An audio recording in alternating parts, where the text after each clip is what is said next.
Bismillah. Assalamualaikum warahmatullahi wabarakatuh.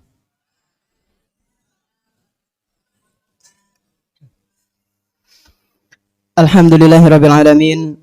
Wassalatu wassalamu ala nabiyyina Muhammadin wa ala alihi wa ashabihi wa man tabi'ahum bi ihsanin ila yaumiddin. Asyhadu an la ilaha illallah wahdahu la syarika lah wa asyhadu anna Muhammadan abduhu wa rasuluhu la nabiyya ba'dah. Alhamdulillah, segala puji bagi Allah Subhanahu wa taala di mana Dia telah memberikan kepada kita semuanya nikmat yang begitu banyak. Dan di antara kenikmatan-kenikmatan yang telah Allah Azza wa Jalla berikan kepada kita semuanya yaitu kenikmatan iman, Islam, kesehatan, dan kita bisa melanjutkan kembali pembahasan kitab adab, ya, adab dan akhlak. Kita berharap kepada Allah Azza wa Jalla, semoga Dia berkenan memberikan kepada kita semuanya ilmu yang bermanfaat sehingga bisa menjadi bekal kita semua kelak ketika berjumpa dengan Allah Subhanahu wa taala di hari akhir nanti. Allahumma amin.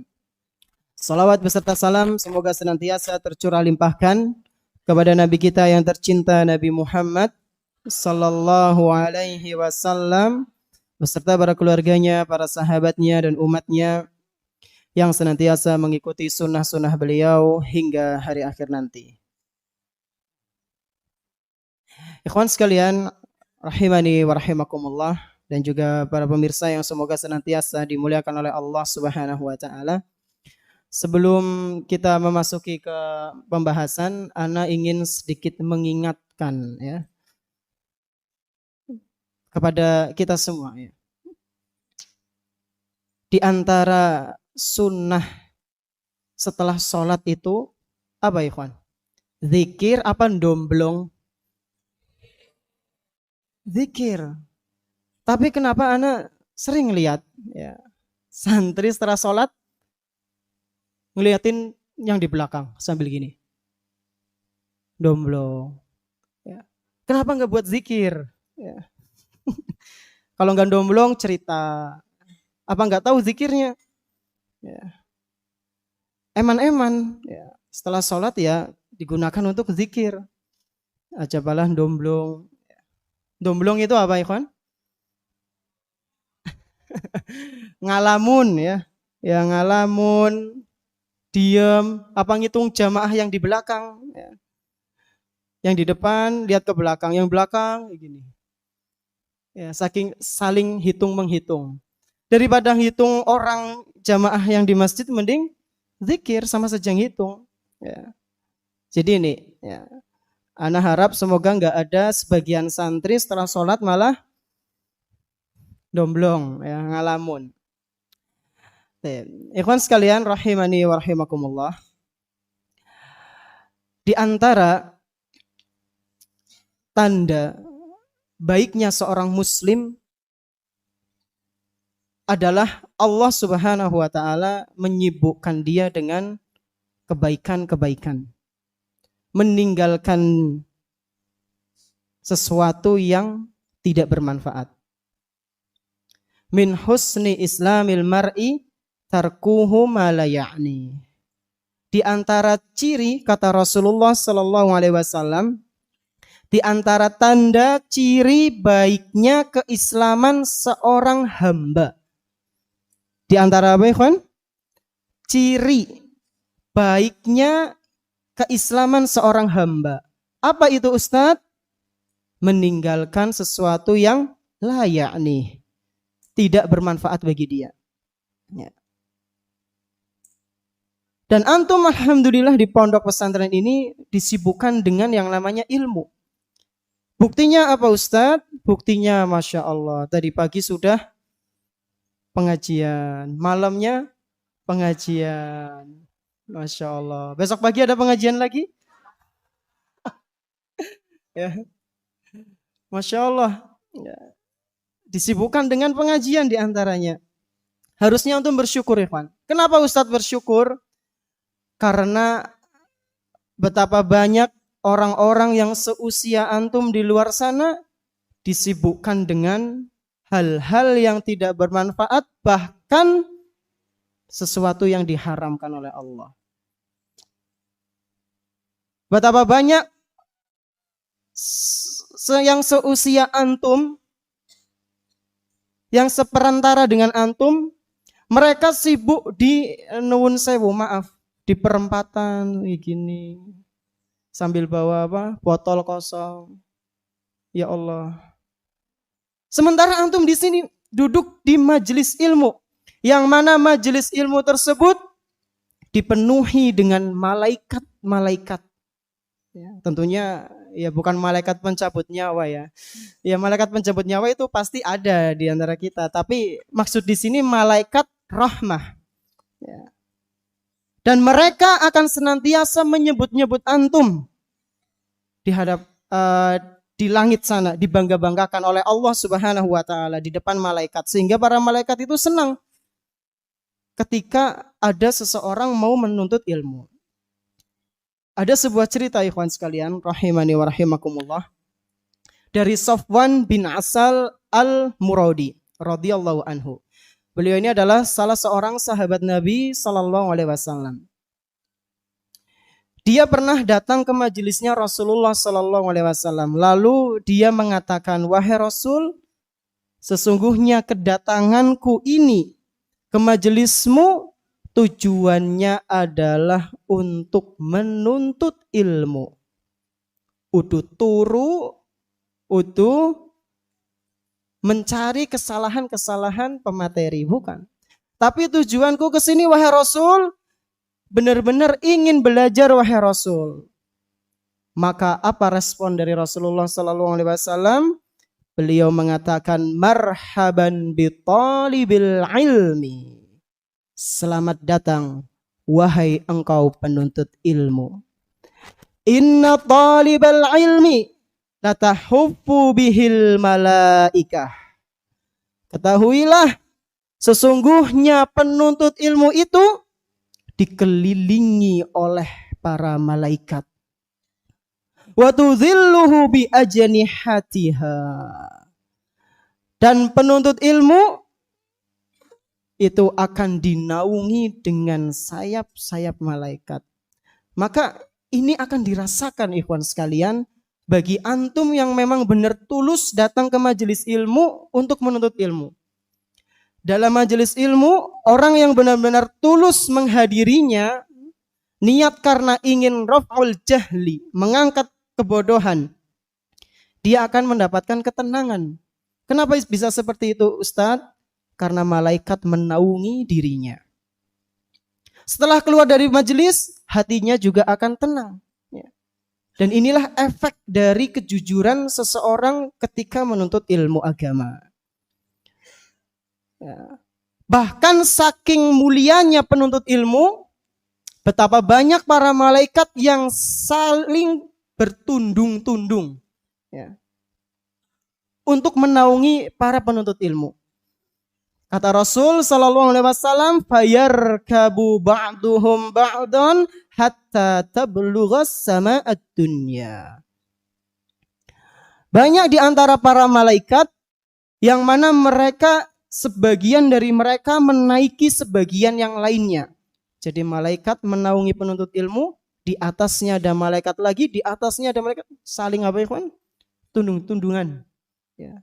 Saling menaiki satu sama lain. Kenapa bisa seperti itu? Min hubbihim lima yatlubu. Karena penuntut ilmu ini sangat disukai oleh para malaikat. Ya, min hubbihim lima yatlubuhu. Karena rasa sayangnya, rasa cintanya para malaikat dengan sesuatu yang dicari oleh penuntut ilmu, yaitu ilmu. Ya. Inilah diantara keutamaan dari orang-orang yang belajar, yang benar-benar menuntut ilmu agama karena Allah Subhanahu wa taala. Dan dalam hadis lain ikhwan, Rasulullah SAW bersabda, "Fadlul ilmi khairun min fadlil ibadati." Sesungguhnya keutamaan ilmu itu jauh lebih utama daripada menunaikan ibadah salat sunnah. Ya. Jadi orang yang menuntut ilmu itu jauh lebih utama, jauh lebih mulia daripada orang yang salat sunnah. Ustadz, berarti nyong kok bar isya orang salat sunnah? Ya bukan seperti itu. Betapa indahnya jika antum bisa menggabungkan kedua hal tersebut. Bisa salat sunnah dan juga menuntut ilmu. Ya. Tapi ikhwan sekalian rahimani wa rahimakumullah. Mungkin ini sedikit mukadimah dari ana. Sekarang kita masuk ke pembahasan dari kitab Ahadisul Akhlaq. Fadhol iqra ya Rama.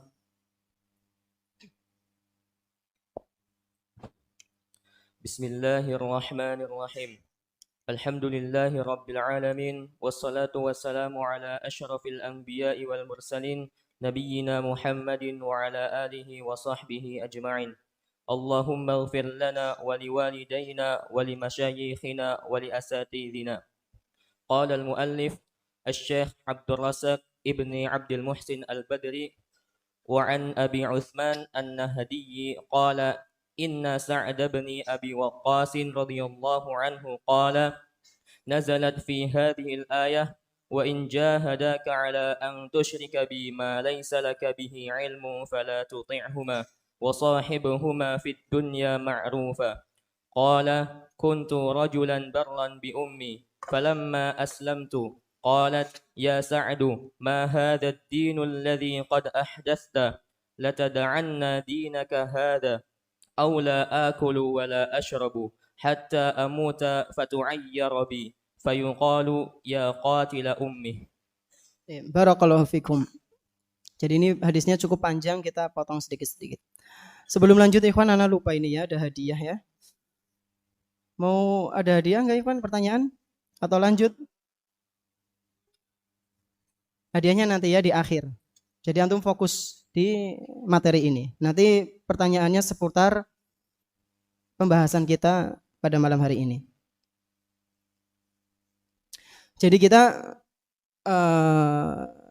di kesempatan yang berbahagia kali ini akan mendengarkan sebuah cerita. Ya.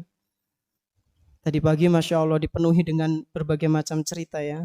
Malam hari ini kita juga akan mendengarkan cerita dari Sa'ad bin Abi Waqqas. Dari Sa'ad bin Abi Waqqas radhiyallahu anhu. An Abi Utsman An-Nahdi qala inna Sa'd bin Abi Waqqas radhiyallahu anhu qala sesungguhnya Sa'ad bin Abi Waqqas pernah bercerita, pernah berkisah. Nazalat fiyya hadhil ayah.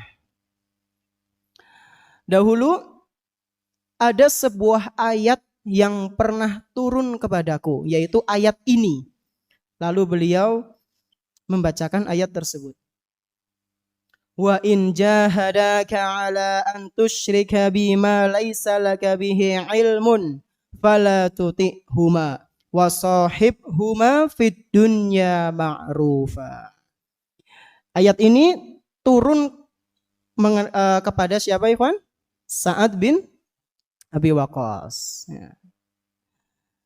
Lalu Sa'ad menceritakan, kenapa kok ayat ini bisa turun kepadaku? Ya. Qala, Sa'ad melanjutkan ceritanya. Kuntu rajulan barran bi ummi.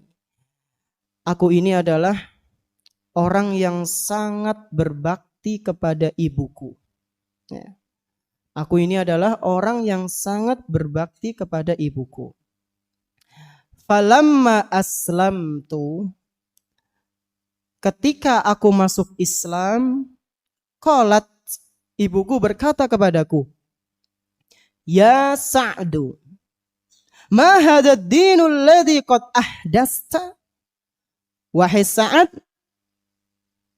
agama macam apa lagi ini yang kamu buat? Ibunya masih dalam keadaan musyrik. Lihat Sa'ad udah mulai berbeda, ibunya manggil Sa'ad, kemudian ma hadza dinul ladzi qad ahdasta. Ya agama apa maning Sa'ad ya. Kemudian ibunya memerintahkan kepada Sa'ad untuk meninggalkan agama tersebut. La tada'anna dinaka hadza. Cepat keluar dari agamamu ini. Tinggalkan agamamu ini yang enggak jelas. Ini kata siapa? Ibunya Sa'ad bin Abi Waqqas. Aula akulu wala ashrabu hatta amuta fatu'ayyara bi fayuqalu ya qatila ummi. Kalau kamu tidak mau meninggalkan agamamu ini, maka aku tidak akan makan, aku tidak akan minum sampai aku mati. Sehingga kamu nanti akan dicela oleh orang-orang dan mereka akan mengatakan, ya qatila ummi, wahai orang yang telah membuat ibunya mati karena dirinya. Ibunya ngambek. Anaknya masuk Islam, ibunya ngambek, ngancem, mogok makan. Ya. Bu, sangune kurang pira 200.000. Nek ora gelem ngowahi 200.000 ya nyomoh mau minum, mau turu ya ngono. Nanti akhirnya ibunya makan juga, Ikhwan. Enggak ada ceritanya. Jadi suruh apa, Ikhwan? Suruh meninggalkan. Kalau enggak mau meninggalkan, ibunya ngambek, mogok makan, mogok minum sampai mati katanya. Nah, terus gimana? Lanjut. فقلت يا أمه لا تفعلي فإني لا أدع ديني هذا لشيء فمكثت يوما وليلة لا تأكل فأصبحت قد جهدت فمكثت يوما آخر وليلة وقد اشتد جهدها فلما رأيت ذلك قلت يا أمه تعلمين والله لو كانت لك 100 نفس فخرجت نفسا ما تركت ديني هذا لشيء فإن شئت فكلي وإن شئت فلا تأكلي فلما رأت ذلك أكلت فنزلت هذه الآية رواه الطبراني. Nah, kemudian ikhwan sekalian, rahimani wa rahimakumullah, ketika Sa'ad bin Abi Waqqas mengetahui ancaman dari ibunya ini, Sa'ad pun berkata, fakultu, aku berkata, ya ummah, wahai ibuku tersayang, la taf'ali fa inni la ad'u dini hadza li syai'. Jangan lakukan itu, wahai ibuku. Sungguh aku tidak akan meninggalkan agamaku ini hanya karena sesuatu, ya. Karena sesuatu sehingga aku meninggalkan agamaku ini tidak akan, Ibu. Dalam artian dia berpegang teguh dengan agamanya. Kemudian setelah mendengar jawaban dari Sa'ad bin Abi Waqqas,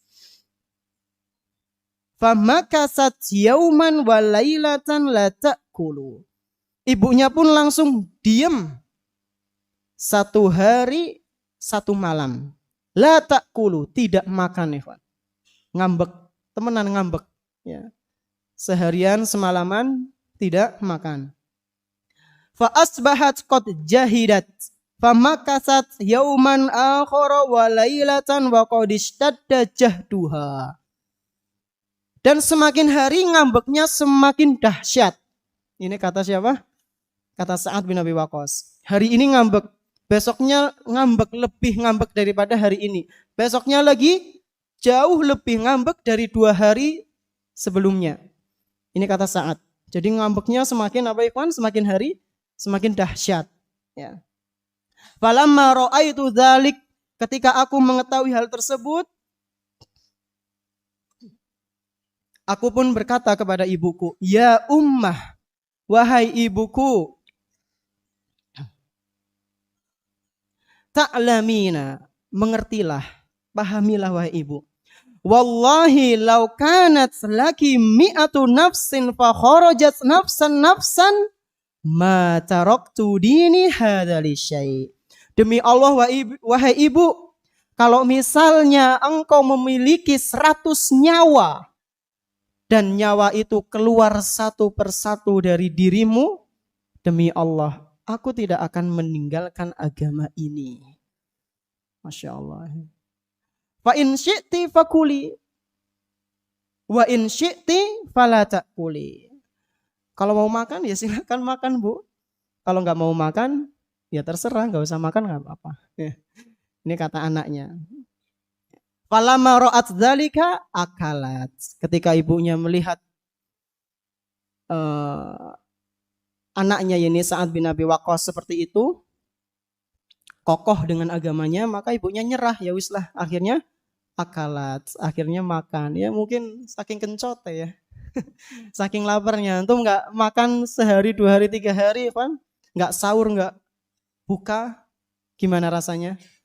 Ya, puasa be jam 4 wis melilit, Ustaz. Ya. Ini ibunya nggak makan beberapa hari karena pengen anaknya itu masuk keluar dari agama Islam. Nah, kenapa ibunya ini mengancam seperti ini, Ikhwan? Dijelaskan oleh sebagian para ulama, karena ibunya ini paham betul anaknya sangat berbakti kepada ibunya. Jadi Sa'ad bin Abi Waqqas ini di masa jahiliyah sangat terkenal bahwasanya beliau adalah salah satu sahabat yang sangat berbakti kepada ibunya. Sehingga ketika Sa'ad masuk ke dalam agama Islam, di antara cara supaya dia balik ke agamanya yang dulu, ibunya mengancam dengan sesuatu yang mungkin bisa membuat Sa'ad ini merasa sedih. Ya. Tapi ternyata apa? Tidak mempan. Ya. Setelah itu Allah Subhanahu wa taala pun menurunkan ayat 15 dari surat Luqman. Wa in jahadaka ala an tusyrika bi ma laisa laka bihi ilmun fala tuti'huma. Jika orang tuamu menyuruh dirimu untuk mempersekutukanku, untuk mempersekutukan Allah Subhanahu wa taala, ma laisa laka bihi ilm, dan engkau tidak memiliki pengetahuan mengenai hal tersebut, fala tuti'huma, jangan ikuti apa yang mereka inginkan. Wa sahibhuma fid dunya ma'rufa, tapi tetap berbuat baiklah kepada kedua orang tuamu di dunia.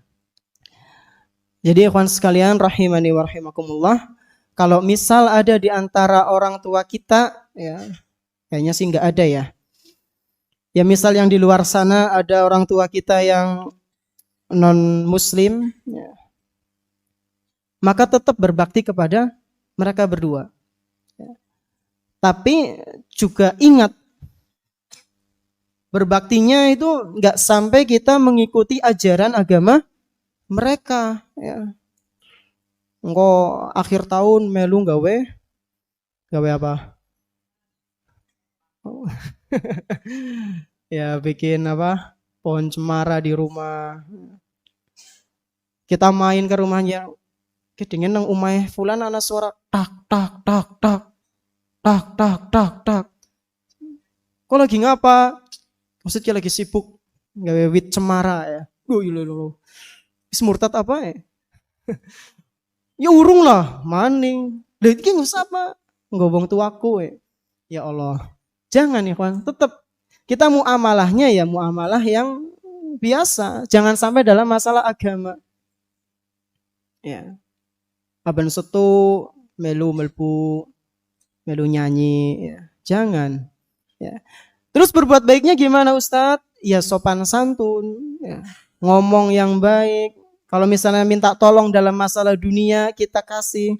Kalau masalah agama, lakum dinukum waliyadin. Agamamu, agamamu, agamaku. Atau misal, kalau tadi kan keadaan orang tua kita ini masih orang tuanya siapa? Sa'ad bin Abi Waqqas, contohnya dia dalam keadaan musyrik. Kalau misalnya Ustaz, muslim dalam keadaan muslim, ya. Contohnya gimana Ikhwan? Ketika orang tua kita melarang kita menghidupkan sunnah di rumah, contohnya gimana? Ya mungkin nanti antum ketika sudah lulus dari sini, anak pangling, mungkin di antara antum udah ada yang jenggotnya besar, lebat ya. Antum ingin menghidupkan sunnah Nabi SAW di rumah. Tapi ada orang tua antum yang tidak suka. Ya. Kecukur lah. Ngerisihi temen dideleng. Ya. Antum gimana ya kawan? Cukur apa nggak mau? Hah? Nggak, kenapa nggak? Sunnah Nabi, Masya Allah. Iya, sunnah Nabi. Terus nolaknya gimana? Suf, nolaknya gimana?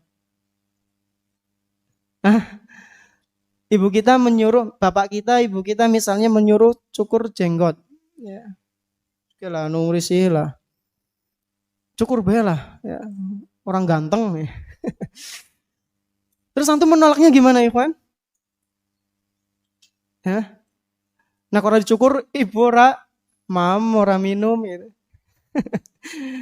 Terus antum bilang kayak gini, yang ngono Bu iki. Oh, anak durhaka. Nanti ibunya begitu. Gimana Ikhwan nolaknya? Ya antum diajak bercanda aja. Bu mas orang ganteng Bu.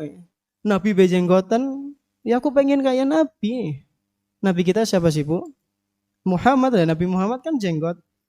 Ya nggak apa-apa Bu. Lah tapi kan serap apa Bu, ngotak rawat ya. Kalau dirawat jenggot itu kan bagus Ikhwan. Ya. Kalau untuk melihat orang-orang luar sana dirawat itu memberikan kesan kejantanan. Beda ketika jenggot atau brewok yang tidak dirawat ya. Bahkan ngasih metu tumane apa nah?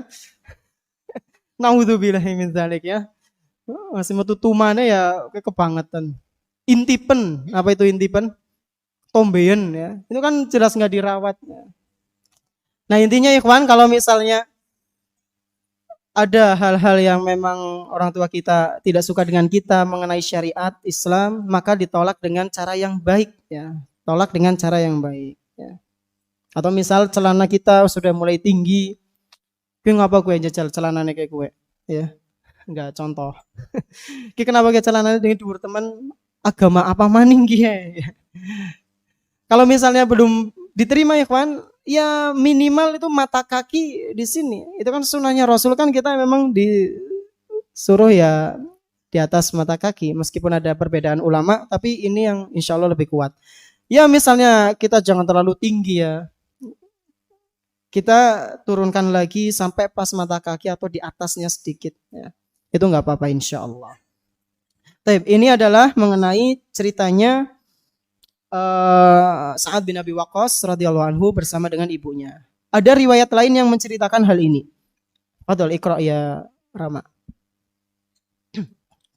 وعن سعد بن أبي وقاص رضي الله عنه قال نزلت في آية من القرآن قال حلفت أم سعد أن لا تكلمه أبدا حتى يكفر بدينه ولا تأكل ولا تشرب وقالت زعمت أن الله وصاك بوالديك وأنا أمك وأنا آمرك بهذا قال مكثت ثلاثا حتى غشي عليها من الجهد فقام ابن لها يقال له عمارة فسقاها فجعلت تدعو على سعد فأنزل الله عز وجل في القرآن هذه الآية ووصينا الإنسان بوالديه حسنا وإن جاهداك على أن تشرك بي وفيها وصاحبهما في الدنيا معروفا رواه مسلم. Barakallahu fikum. Nah, ini ada riwayat lain ya, kawan. Ya. Wa an Sa'di bin Abi Waqqas radhiyallahu anhu, dari Sa'ad bin Abi Waqqas radhiyallahu anhu, beliau pernah berkata, "Nazalat fiyya ayatun minal Qur'an." Bahwasanya ada beberapa ayat yang turun kepadaku, maksudnya berkenaan denganku dari Al-Qur'an. Jadi, kawan, dalam Al-Qur'an itu ada sekitar 7 atau sampai 9 yang turun dikarenakan sebabnya Sa'ad bin Abi Waqqas ini. Dan masalah ini nanti antum pelajari di kelas 3 SMA, di MA. Ya, di Aliyah kelas 3, pelajaran usul tafsir. Ada sebab yang turun karena kejadian. Ya. Dan Sa'ad bin Abi Waqqas ini adalah salah satu sahabat yang seperti itu. Yang lain seperti Aisyah radhiyallahu anha, Abu Bakar, Umar dan yang lainnya itu ada ayat-ayat yang turun mengenai keadaan mereka atau kejadian yang berkaitan dengan mereka. Nah, ini kata Sa'ad, ada beberapa ayat yang turun dari Al-Quran mengenai diriku. Di antaranya adalah ayat yang tadi dibaca. Kemudian kata beliau radhiyallahu anhu, halafat ummu Sa'din alla tukallimahu abadan hatta yakfura bidinihi. Ibunya Sa'ad bin Abi Waqqas radhiyallahu anhu pernah bersumpah di hadapannya Sa'ad. Apa yang diucapkan oleh ibunya? Allah tukallimahu abadan hatta yakfura bidinihi. Dia bersumpah bahwasanya dia tidak akan bicara satu kata pun selamanya, kecuali jika saat ini kembali masuk ke dalam agamanya yang dulu. Kalau tadi di riwayat lain yang sudah kita baca, janji ibunya kalau saat enggak keluar dari agama Islam, dia akan apa ya kawan? Tidak makan, tidak minum ya. Sampai mati katanya. Nah kalau riwayat ini ibunya berkata, saya bersumpah tidak akan berbicara kepadamu ya, selamanya, abadan. Hatta yakfura bidinihi, sampai kamu keluar dari agama Islam dan kembali ke agama yang kufur. Wala ta'kula wala tashroba. Dan ibunya ini juga mengatakan bahwa dia tidak akan makan, tidak akan minum. Jadi hampir sama dengan yang tadi, cuma ada tambahannya. Qalat, ibunya ini pernah berkata kepada Sa'ad bin Abi Waqqas, Za'amta anna Allah wassaka biwalidayka wa ana ummuka. Wahai Sa'ad, bukankah engkau telah mengklaim, bukankah engkau telah mengatakan sendiri bahwa Tuhanmu, yaitu Allah Subhanahu wa ta'ala, telah mewasiatkan kepada engkau untuk berbakti kepada orang tuamu. Wa ana ummuka, dan aku ini adalah ibumu wahai Sa'ad. Ya, jadi ibunya berhujah dengan ayat Al-Quran. Ya. Wa ana amuruka bihadza, dan aku memerintahkan kamu dengan ini, maksudnya agar kamu meninggalkan agama Islam. Tapi Sa'ad tidak mau.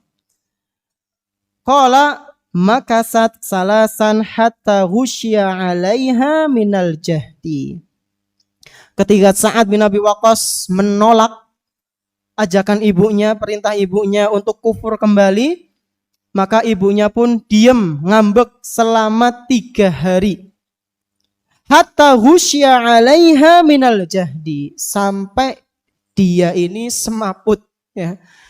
Ya memper lah, telung dina, telung wengi, gak makan, gak minum, ya semaput, memper.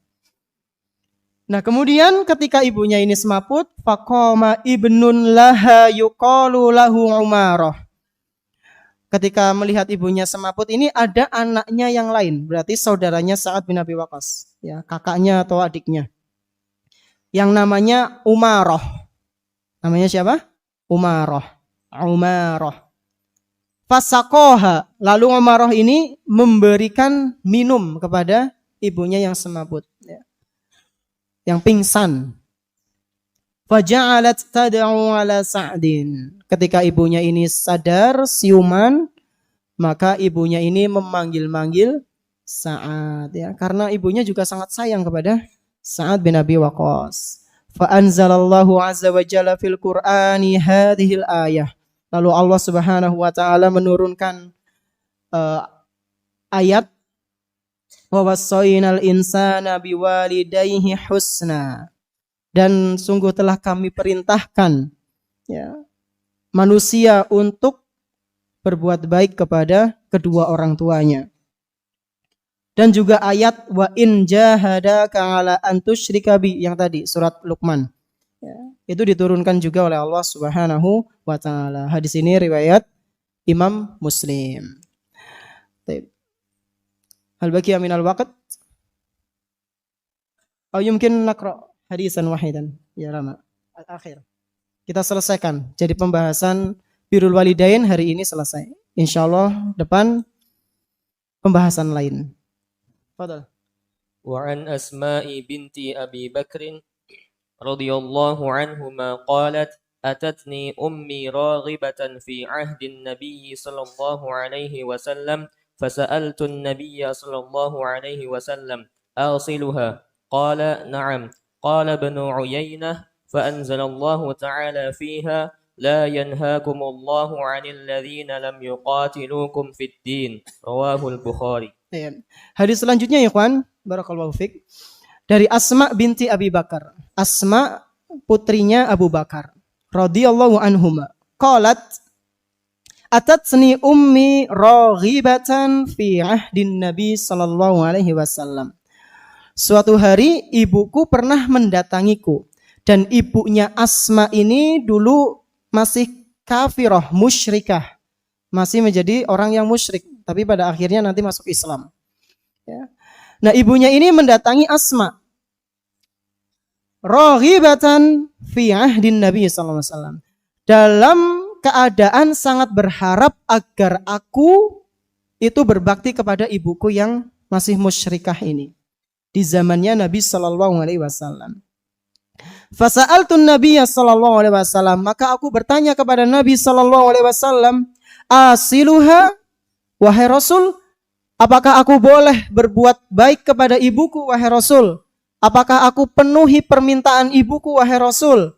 Maka kata Rasulullah sallallahu alaihi wasallam, na'am, iya. Kemudian dikatakan qala Ibnu Uyainah, Ibnu Uyainah ini mengatakan fa anzalallahu ta'ala fiha, lalu Allah Subhanahu wa taala menurunkan ayat berkenaan kejadian tersebut. La yanhaakumullahu 'anil ladzina lam yuqatilukum fiddin. Sesungguhnya Allah Subhanahu wa taala itu tidak melarang kalian dari orang-orang yang tidak memerangi kalian dalam agama. Dalam artian apa Ustadz? Dalam artian atau maksudnya Allah Subhanahu wa taala tidak melarang kita untuk berbuat baik kepada orang-orang musyrik yang tidak memerangi agama kita, agama Islam, ya. Hadis ini riwayat Imam Bukhari. Sebelum kita tutup, sayang ini 3 hadiah. Siapa yang bisa menyebutkan, angkat tangan ya, nama sahabat yang kita bahas hari ini? Betul. Yang udah, entar. Yang belum? Antum. Ya, antum. Belakangnya, nah, antum. Sebutkan sebentar. Dua sahabat yang kita bahas tadi. Yang pertama siapa? Sa'ad bin Abi Waqqas. Kemudian yang kedua? Asma binti Abi Bakar. Fadhal. Pertanyaan kedua. Apa hukumnya bermuamalah dengan orang kafir? Tidak apa-apa. Ada syaratnya? Enggak ada. Kalau ikut dalam acara agamanya boleh enggak? Berarti ada syaratnya. Ada syaratnya enggak? Ada, padahal. Pertanyaan terakhir.